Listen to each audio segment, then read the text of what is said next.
curso de Cristología en nuestro quinto encuentro ya. Hemos hecho entonces ya todo un camino de contextualización y desde el encuentro pasado empezamos ese camino de conocimiento de la persona adorable de Jesús en cada una de las etapas de su vida. En el encuentro pasado vimos todo lo que fue la encarnación y la vida, el nacimiento del Señor y la vida en Nazaret. Hoy vamos a tratar uno de los temas centrales de la vida de Jesús, porque para esto incluso es que ha venido, y es para proclamar el reino de Dios, para anunciar el reino de Dios e instaurarlo en la sociedad, en el mundo, en el corazón de cada uno de nosotros. Por eso les invito a que estemos muy atentos, porque este encuentro nos va a abrir el horizonte para conocer verdaderamente la persona adorable de Jesús, qué era lo que pensaba, qué era lo que tenía en su corazón y en su mente. Entonces, bienvenidos a este encuentro número 5, Jesús y el Rey.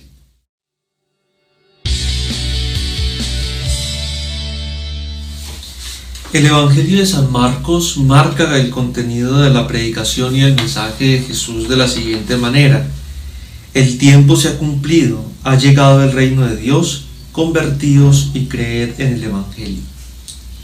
Y esta concepción del reino de Dios era una concepción que estaba en el corazón de todos los judíos en el tiempo de Jesús. Pero en cada grupo social, recuerden que dijimos que en la Palestina, el tiempo de Jesús, se dividían por clases sociales, por funciones, pero también por su concepción política, religiosa y cultural. Entonces, en este sentido, los fariseos tenían la concepción del reinado de Dios, de que Dios iba a reinar en el corazón de todos los hombres y mujeres en cuanto al cumplimiento de la Torá. Los celotes entendían el reino de Dios como una teocracia política, es decir, como la liberación política, la liberación en contra del Estado opresor, que en este caso era el Imperio Romano. Y la comunidad de Qumran pensaban que iba a venir una nueva época. Esa era la concepción del reino de Dios: una nueva época, un cielo nuevo y una tierra nueva. Pero la concepción de Jesús es totalmente distinta, porque la concepción de Jesús de Nazaret está en el sentido original, es que vamos a liberar el reinado de Dios, es que Dios esté en el centro del corazón de todos los hombres y mujeres, y que Dios, siendo el centro del corazón de todos los hombres y mujeres, establezca la paz y la justicia. No una paz impartida por un gobierno, sino que es el mensaje de Jesús de volver al proyecto tribal que aparece en el libro de Josué, en el capítulo 4. Cuando leemos Josué 4 nos damos cuenta de que se hace las tribus, al llegar a la tierra prometida, hacen como una distribución de esta tierra y toman piedras del Jordán y las ponen en círculo, y en el centro ponen una piedra conmemorativa que será el santuario de Dios. Esta imagen de las 12 piedras con la piedra conmemorativa, el santuario de Dios en el centro, va a ser la imagen de la liga tribal, es decir, de cómo se organizó la sociedad judía al volver el pueblo de Dios de la esclavitud de Egipto. Era una sociedad en la que Dios era el centro y los otros que estaban en el círculo eran iguales, eran hermanos, y donde el que impartía la justicia era Dios, no los hombres. Y este es el sentido que Jesús quiere recuperar, que Jesús quiere rescatar como reino de Dios. Es volver a eso, a ese proyecto en el que todos somos hermanos, a ese proyecto en el que Dios está en el centro y en el que no hay injusticias ni opresión. Es un mensaje de volver a la libertad. Es tal cual como sucedió de la esclavitud de Egipto. Salimos de unas estructuras de poder, Egipto, que nos oprimen, que nos quitan la libertad, para entrar en la dinámica del reinado de Dios. Es decir, Dios está en el centro y nosotros como hermanos nos vamos colaborando, nos vamos haciendo uno. Lo mismo sucede en el pensamiento de Jesús como reino de Dios, porque Él quiere que el reinado de Dios se establezca en la sociedad, que Dios esté en el centro y que nosotros somos hermanos. Por eso en el reinado de Dios no hay distinciones entre los hermanos, solamente uno es el Padre.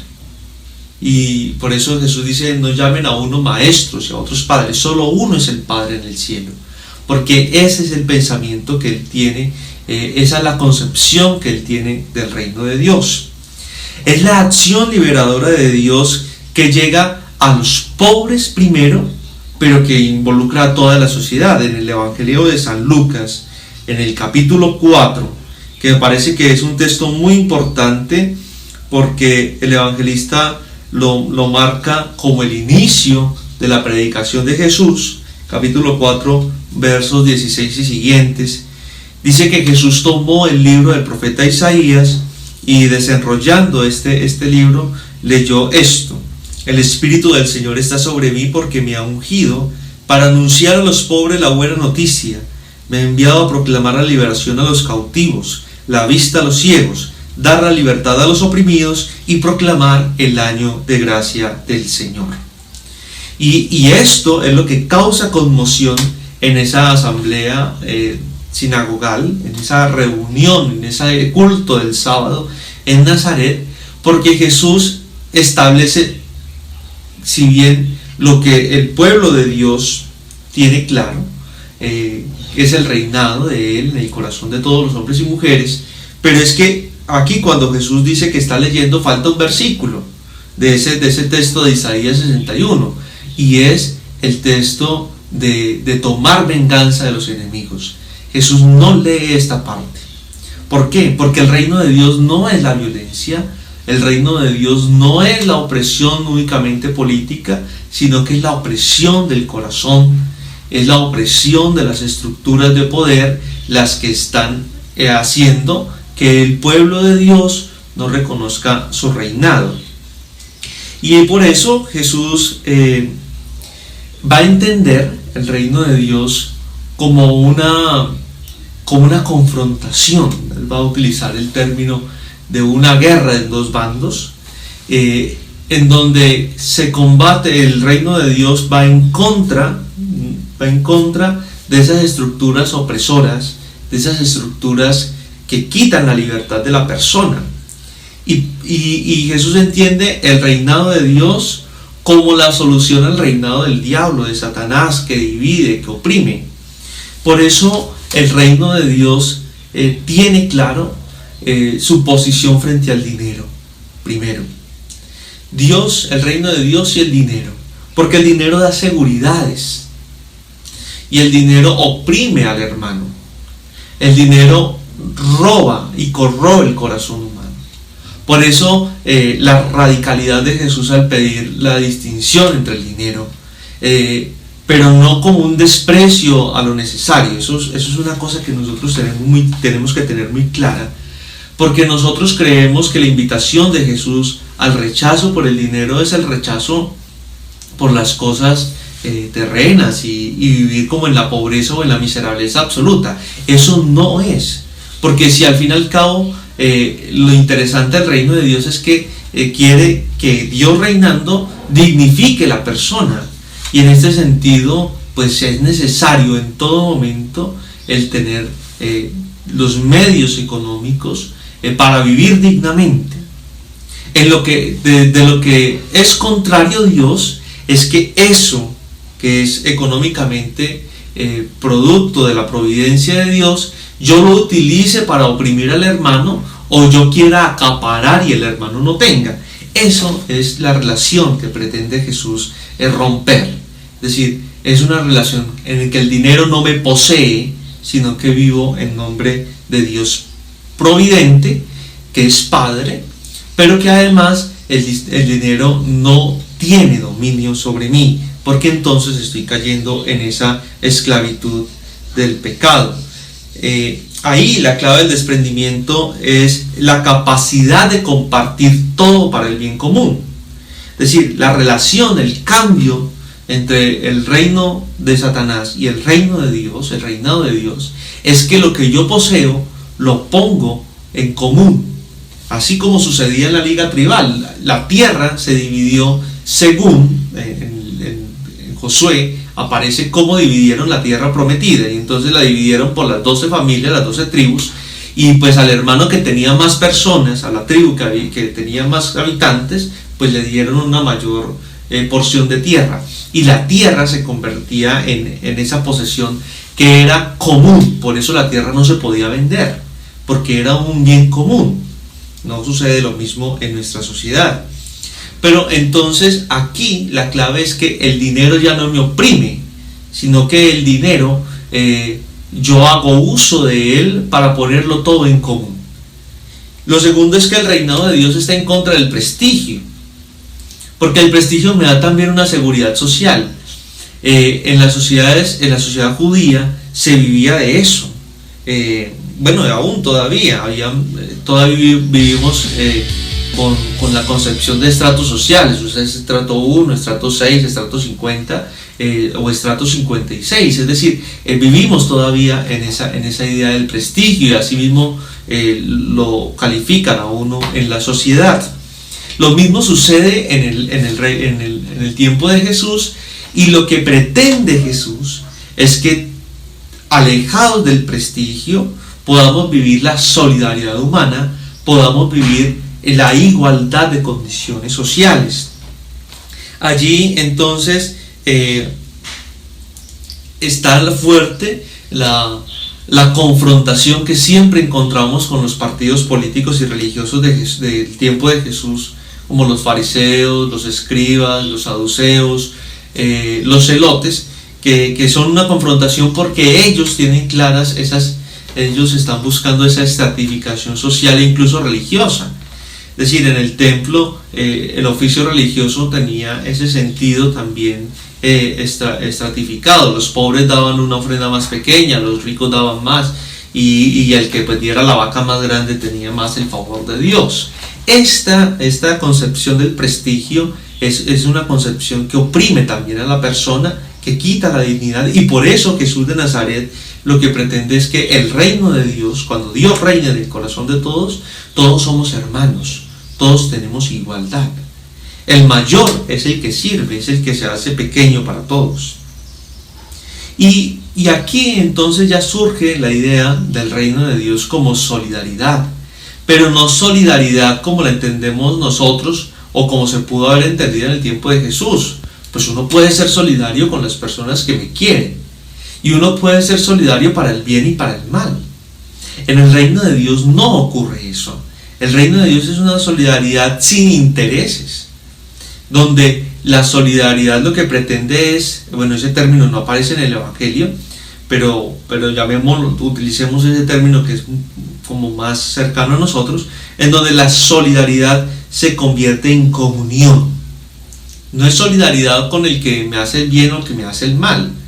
No es solidaridad para vengarme, como lo tenían claro los judíos del tiempo de Jesús. Por eso fue el disgusto en la asamblea de Nazaret, de la sinagoga de Nazaret, fue ese, que Jesús no habló de la venganza de los enemigos, sino que por el contrario proclamó el año de gracia, que era como un año de amnistía en el que todo el mundo se perdonaba las deudas, y en ese sentido se equilibraba la sociedad. Ahora entendamos también el reino de Dios en contra de todas esas circunstancias del poder. Jesús vivía en una estructura, y aún también nosotros, en estructuras de poder que oprimen y que quitan la libertad, tal como cuando ellos estuvieron en Egipto, eran parte de un sistema que los oprimía. Y en este sentido es que el reino de Dios viene a ser liberación. Es que no hay otro que está por encima de mí, sino solamente Dios, que está en el centro de mi vida. y es este abandono al poder que da seguridades, pero que esas seguridades se dan en razón de la opresión de los otros, es que el reino de Dios se convierte entonces en una dignificación y en una igualdad de criterios y de solidaridad entre la comunidad. Es este el proyecto que Jesús quiere instaurar, y por eso es muy importante cómo se entiende el reino de Dios en relación a la liga tribal, a ese proyecto que va en contra de las estructuras de poder y que lo que pretende es que Dios esté en el centro y que todos los hermanos tengan todo en común. Pero entonces ahí el reino de Dios, para resumir, es entonces la propuesta de Jesús que se contrapone al dominio de Satanás y las estructuras de poder y de deshumanización. Es la acción de Dios en la humanidad que quiere liberar a los hombres de toda pobreza, de todo egoísmo, de toda desigualdad. Es el reino de Dios que se puede acoger solamente por la fe. El reino de Dios no es una irrupción como un golpe militar de Dios en el corazón de todos. El reino de Dios es una semilla que va creciendo en el corazón de quien la acepta, de quien la acoge. El reino de Dios es también en el que es capaz, se hace realizable, en el que es capaz de asumir también sus exigencias. Es decir, el reino de Dios es una propuesta para los creyentes. Por eso el reinado de Dios, Jesús nunca instauró un reinado en el que Él se proclamara el rey, porque hubiese sido más fácil que Jesús dispersara al imperio romano y acabara con los gobiernos vasallos como el de Herodes, y acabara con el templo y Él fuera el rey único y el dictador y poder instaurar este reino de Dios. No, porque el reinado de Dios no se da no únicamente en las estructuras de poder, sino que el reino de Dios está en el corazón de todos los seres humanos, y es en el corazón en el que cada uno por la fe tiene que acoger el reino de Dios y asumir sus exigencias. Por eso Jesús dice: el reino de Dios está en ustedes, porque está en ustedes la elección de acogerlo por la fe. Entonces el reino de Dios, primero, no es una utopía. Segundo, no es un proyecto político. Tercero, no es una esperanza lejana o fuera del mundo, sino que por el contrario es una promesa y es una realización que está aconteciendo ya en el corazón de los creyentes. No es una promesa vacía que vaya en contra de la persona y su libertad, sino que por el contrario es esa capacidad de dignificación en el corazón de los hombres y las mujeres.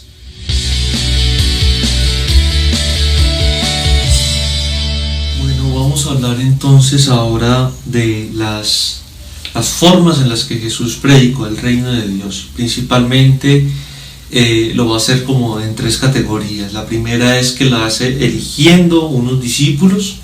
Especialmente la elección de los 12 tiene mucho sentido. Se encuentra en el capítulo 3 del Evangelio de Marcos, y en todos los evangelios también aparecerá.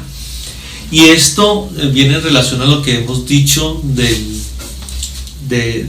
pensamiento de Jesús de la recreación de un nuevo pueblo de Dios en clave a la liga tribal que apareció en el contexto de iniciar el camino ya en la tierra prometida en el Antiguo Testamento. Entonces implica también una realización de la promesa, de las promesas del Antiguo Testamento, y por eso es el número de los 12 en clave de esas 12 tribus de Israel, y manifestando también la hermandad de todos los pueblos, así tal como se soñó en el proyecto original de Dios para el pueblo de Israel. Pero aparte de esa experiencia de los 12, hay dos formas en las que Jesús predica el reino de Dios, y ellas son los milagros y las parábolas. Porque por medio de la palabra, recordemos que Jesús mismo es la palabra de Dios, y todo, ya lo hemos dicho hasta la saciedad, todo lo que Jesús nos dice nos habla de Dios, todo lo que Jesús es nos habla de Dios, Él es la expresión de Dios. Entonces, por eso la palabra va a ser el lugar más importante de la vida de Jesús, porque va a ser la explicitación de eso que existe en la Trinidad. Pero todo este contenido del reino de Dios pues no es una creación ficticia o una creación que Jesús va teniendo en un momento de su vida, sino que es la construcción del proyecto original que está en el corazón de Dios, pero muy en las categorías de la sociedad de la Palestina del tiempo de Jesús. Es decir, lo que sucede en esos 3 años, 4 de la predicación de Jesús son la explicitación, es decir, es como lo que sale a la luz de todo lo que ha venido Jesús aprendiendo y viviendo en Nazaret. Es ese volver al proyecto original de Dios que Jesús va a ir construyendo como propuesta.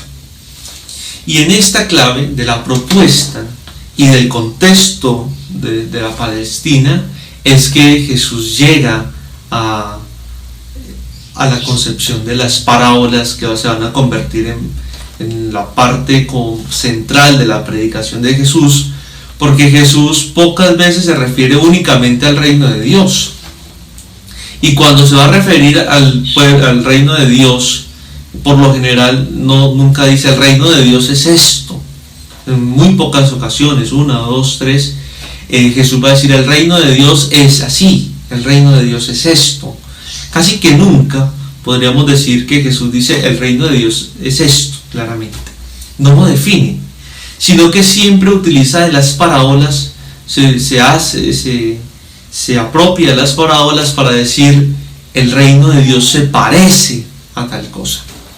Y las parábolas contienen un mensaje muy interesante, porque no son fábulas, es decir, Jesús no es la profesora de primero que pone ejemplos para poder o que cuenta historietas para poder explicar alguna cosa. No es ese el sentido de las parábolas, sino que las parábolas lo que hacen es cautivar de lo que está apareciendo en la vida cotidiana, y están tratando de que la persona que las escuche se enamore de eso.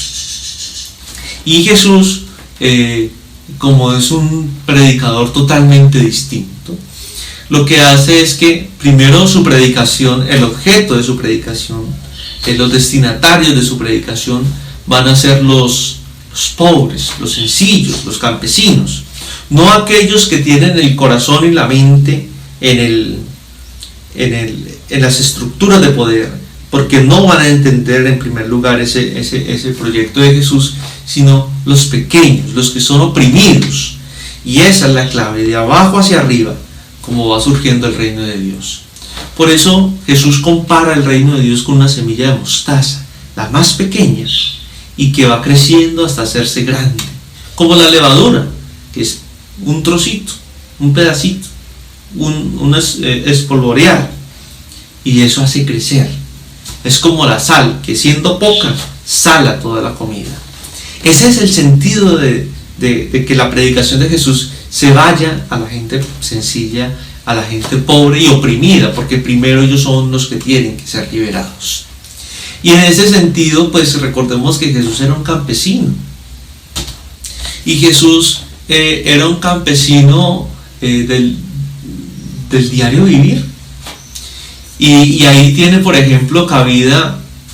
Voy a poner un ejemplo para que todos podamos como entender esa fascinación y cómo tiene que cautivar eso de las parábolas, y cómo tuvo que cautivar eso a los oyentes de Jesús.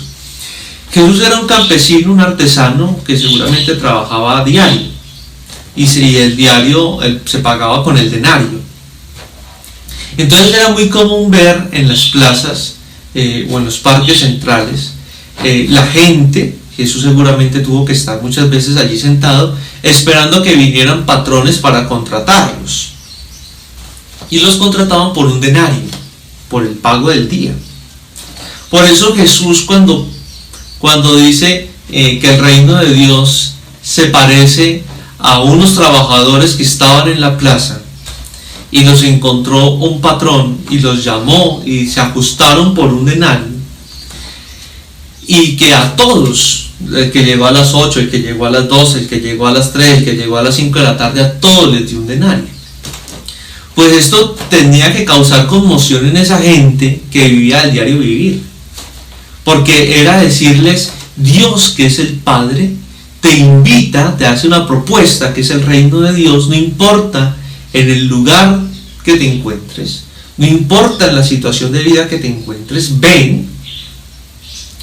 Y Él es providente, es un papá que, sin importar si eres joven, viejo, niño, sin importar si eres hombre o mujer, sin importar si llegaste a las 8 o a las 5 de la tarde, te da el diario, lo que tienes que como necesario para vivir. Es esa la forma en la que Jesús predica, es llevando el reino de Dios al corazón y a la realidad de cada una de las personas. Es esa la profundidad de las parábolas, es de lo que aparece y acontece en la vida de los pastores, de los sembradores, de la señora que le perdió una moneda, del señor que es egoísta y encontró un tesoro en un campo, pues fue y compró el campo y se cogió con el tesoro. Jesús es muy inteligente, utiliza eso, la ambición humana, para explicar el reino de Dios como un tesoro en el corazón. Es decir, es esta la genialidad de las parábolas, porque Jesús nunca las explica, sino que cada uno las hace suyas, así como el reinado de Dios en el corazón de todos los hombres. Las parábolas tienen ese sabor que nos hace gustar de ellas, pero que a la vez nos cautivan y nos meten en esa clave también del misterio. No sé ustedes, pero cuando yo era niño y me contaban una historia, yo iba imaginando los miles de finales que pudiese tener. Todavía me pasa eso cuando veo el cine. Trato como de ir calculando como cuál es el final y el desarrollo de la situación. Lo mismo sucede con las parábolas, es ir cautivándose e ir metiéndose en esa dinámica del reino de Dios.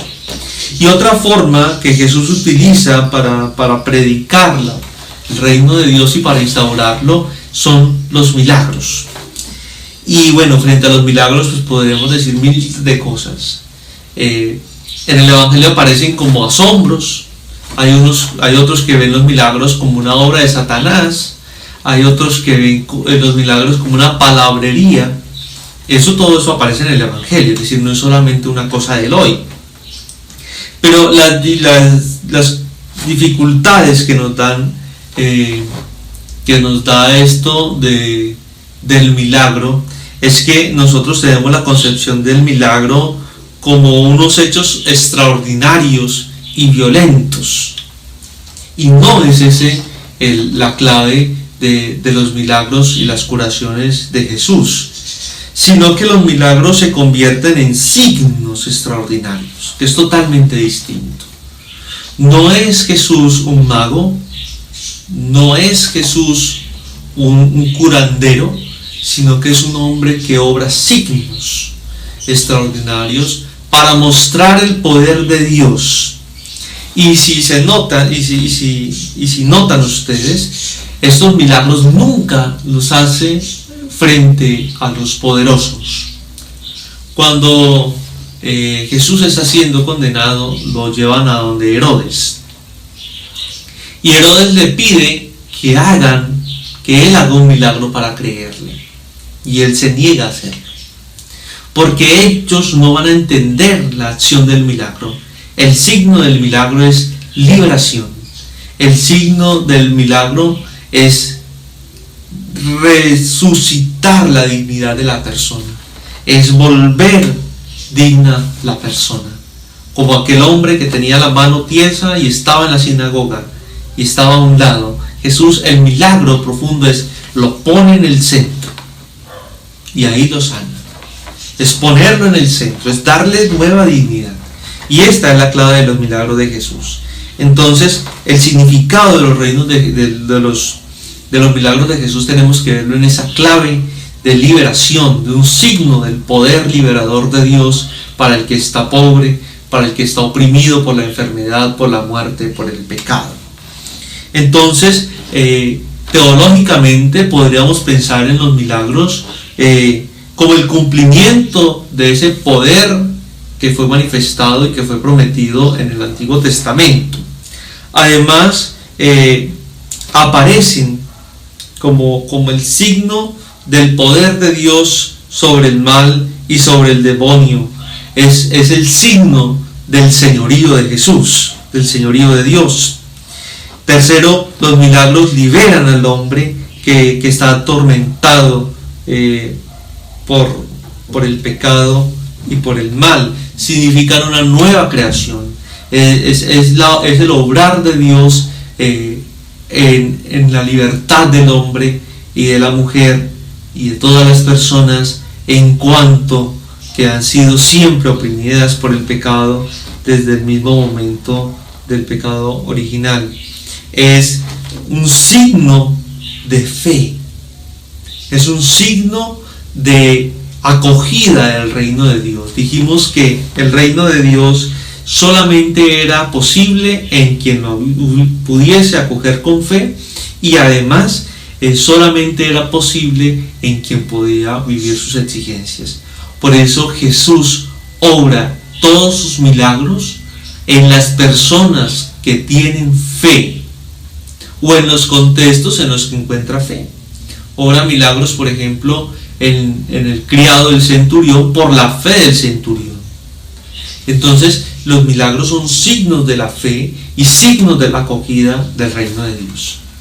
En conclusión, el reinado de Dios para Jesús, primero, es que Dios esté en el centro y los hermanos en el alrededor, en comunión, donde todos vivan la solidaridad y donde no haya estructuras de poder, sino que sea Dios el que reine en el corazón de todos.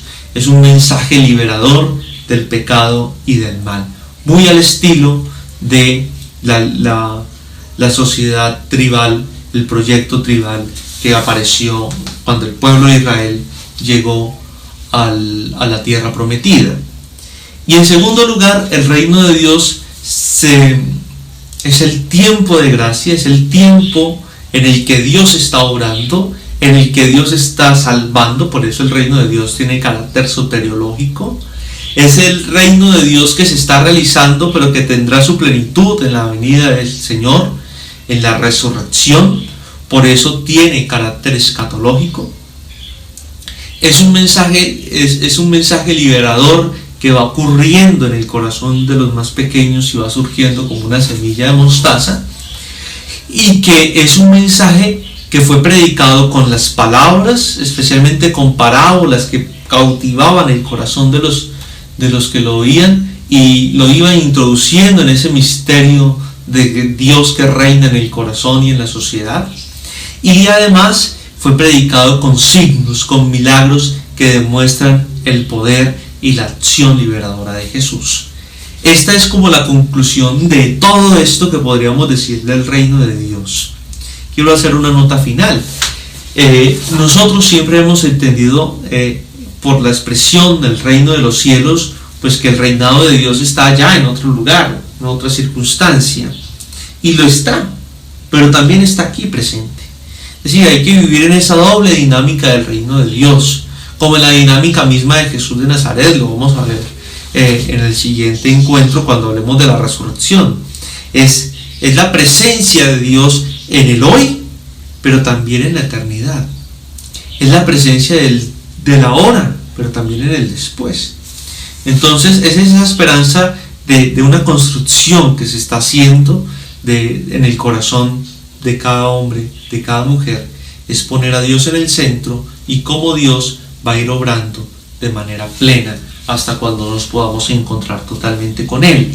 Es decir, no solamente podremos pensar en el reino de Dios como que tiene su realización allá en el cielo únicamente cuando nos muramos, sino que tiene cabida hoy, ya, en este momento, en tu corazón y en el corazón de esta sociedad. Para dejar como un trabajito que nos ayude como a entender esto del reino de Dios, como una lectura complementaria, les invito a que busquemos el libro Aproximación histórica de Jesús de Nazaret. Este libro es de José Antonio Pagola, y este libro va a ser muy interesante porque tiene un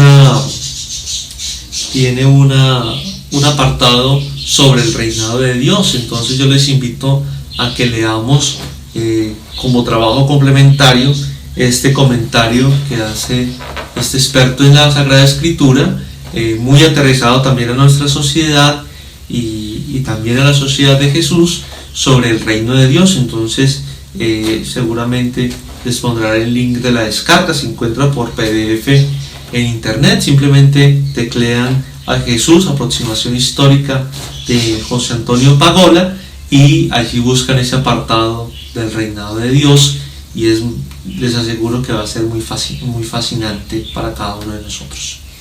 Nos va a enriquecer muchísimo en este proceso que llevamos de conocimiento de la persona adorable de Jesús. No siendo más, entonces les agradezco por compartir también este espacio conmigo, y bueno, los animo para que ahora entremos en los misterios profundos de la vida de Jesús, que son la pasión, la muerte y la resurrección, que serán los temas de nuestro próximo encuentro. Dios les bendiga, hasta la